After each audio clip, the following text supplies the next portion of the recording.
You heard it here first, kids. Aura and chocolate color charts are actually a whole lot of horse hockey. So, take it from someone who can see and feel auras. I'm just here to tell you that those little lovely rainbow RGBIV charts pertaining to auras, chakras, anything metaphysical, they're just plain silly. So, for those of us who want to get into this new age thing, we hear about auras and chakras and we want to learn more. So what do? We go on the internet.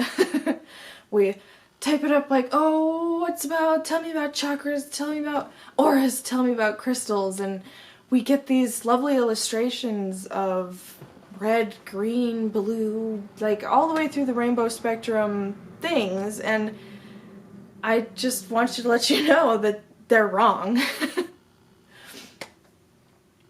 So, first, let's get down to what is visible light. Well, visible light is just a tiny point of our whole vibrational spectrum that is a part of this reality, right?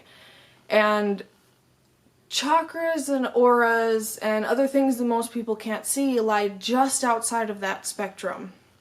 So, if I had to guess, I would guess that they're either UV or infrared, just because those lie right outside of that visible spectrum. But when it comes down to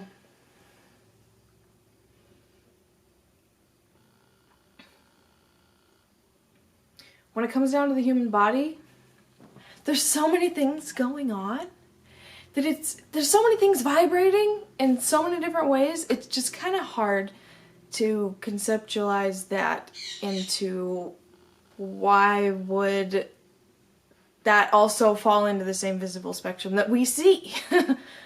When yeah.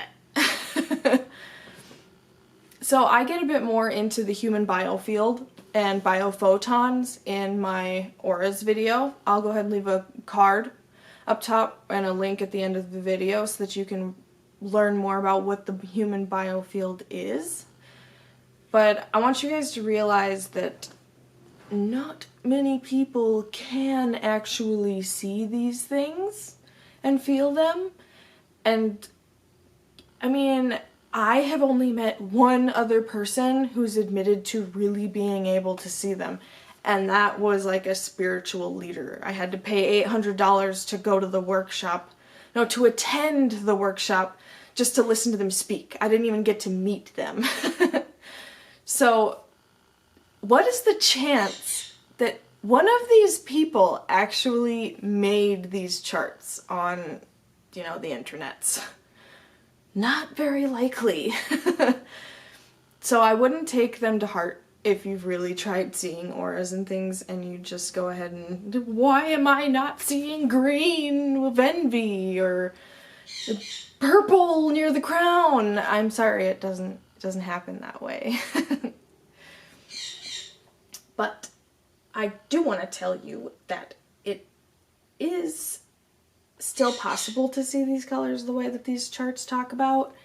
I just, in my experience of seeing chakras and feeling them and things, you don't really have time to process them like you would seeing something normally.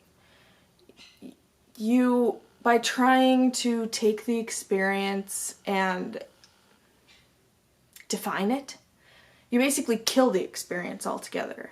So seeing colors is something that I've kind of struggled with developing. I can see auras, but the color part is kind of tricky. And I can say that it does change quite frequently, and when it does change, I don't exactly get the chance to wonder why it changed, if that makes any sense.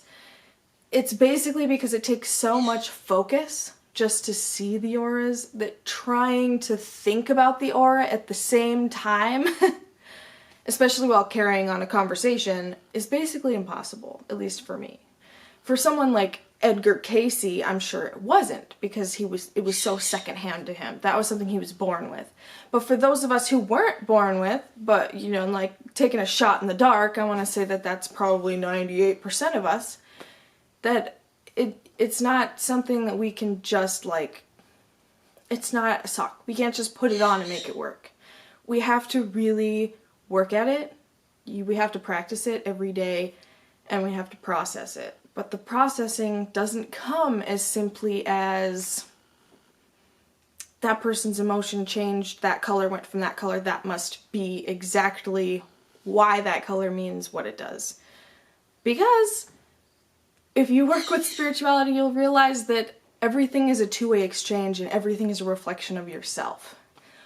One day, you'll see green on a person, or maybe like a week, you'll see green on a person, and then suddenly it'll be red.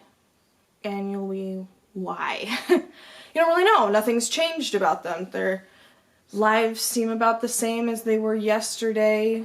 Their activities are about the same. They live in the same place. They're thinking basically the same thoughts. Like, what could have possibly changed for this person? And it's hard to say because you yourself, any change in yourself could have easily brought that on. And you wouldn't even know it. You'd have to really, it takes a lot of time. And if you do see auras like I do, I see one color at a time. I couldn't even imagine trying to see multiple. I mean, I can imagine it, but we're not there yet. I'm not there yet, okay? You're not there yet, I imagine, because you're watching this video. If you do see these, go ahead and let me know, and we can chat it up, because I am genuinely interested in getting to the point where a lot of people do see these things, and we can discuss them. So, I'm going to talk about my auras video one more time here, because it has a lot to do with the 100th monkey theory.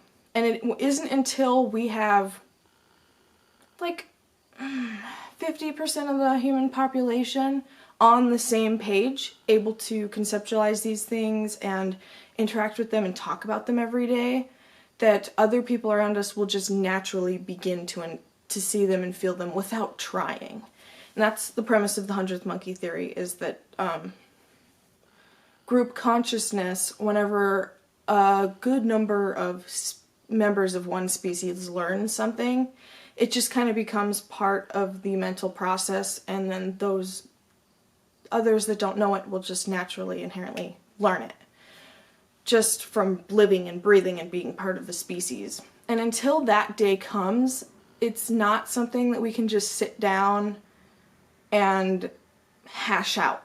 Because everybody that learns how to see and feel auras and chakras and things are going to have their own thought process behind it.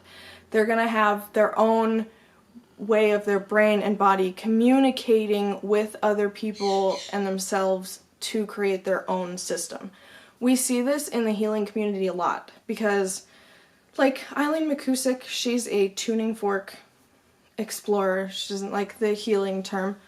And she typically, she created a system, like a chart. She mapped out everything that she learned doing this. And other tuning fork healers don't necessarily find the same information in the same places. They can find the same information in different places. They can learn the same things about a person or completely different things about a person, but the idea is that healers don't have the same way of doing one thing. They can still come up with the same results, but in a different way.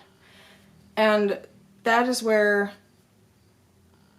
your idea and vision and thoughts and everything about chakras is going to be different than mine. So, sure, you can go ahead and find these old, maybe not old, but you can go ahead and find these charts, and you can try and build your understanding from them, but you'll be hindering your own experience because there is no one solid way to do it. We all have our own way of doing it. We're all different people, and so you need to go out and have your own experience. And then someday, hopefully soon, we can all just get together for a conference or something and just find the common denominators. So that's something that someday I would really love to do. Get together people who want to learn how or already know how to see chakras and just spend like a week developing, practicing different things, because I find the easiest way to learn how to see these, at least with colors, is to go to a conference or a sermon or something where there's a speaker. Someone in the front of a room that's going to be standing there for an extended period of time talking about something in a general area. They're not like moving too fast. They're not running. They're right there, just kind of swaying back and forth, like walking around. And you can just kind of like hone in, because if you know about chakras and auras, and you can't really focus on one thing, you have to focus on them as a whole, on an area. And that is where you'll start to see like these floating clouds with it. That's for me, at least. And whenever we get into thought processes and emotions, it's basically a one-sided conversation. You need somebody who's willing to think about different emotions and events in their lives without any other stimuli, so that you can observe it and know exactly what they were thinking and what was changing in order for their colors to change. You know what I'm saying? So this is a lovely concept. I'd love to expand upon it more, but I think we're reaching our time limit here. So if you don't know me, I'm Abigail Montgomery, the owner and founder of Infinite Health. I have my own Facebook group. If you would like to leave comments below about this topic, go right ahead. Otherwise, you can also join my Facebook group and have an active conversation with other like-minded people. If you're more interested in learning how to do this from me specifically, I do offer high-end spiritual coaching, but this is not for the weak-hearted. Don't want to say the weak-hearted. I do take the weak-hearted, but you have to know what you want. You have to be dedicated to your purpose, okay? This isn't just some wishy-washy, like, oh, I just want to go dancing through the field with unicorns. No, this isn't an LSD trip, okay? We are actually building your future, all right? So I'd love to hear from you. I'd love to expand upon this topic.